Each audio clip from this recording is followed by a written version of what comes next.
जय मसीह की भाई और बहनों, अगर आपको मेरा वीडियो पसंद है तो एक लाइक करके मुझे सपोर्ट करिए भाई लोग। और हाँ, चैनल को सब्सक्राइब करना बोले तो चलते हैं वीडियो स्टार्ट करते हैं।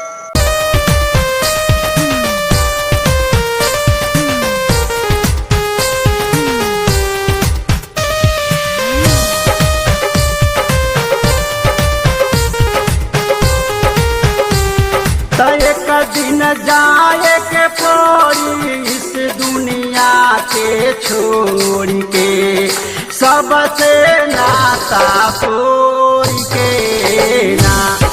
एक दिन जाए के पड़ी इस दुनिया के छोड़ के, सबसे नाता तोड़ के ना।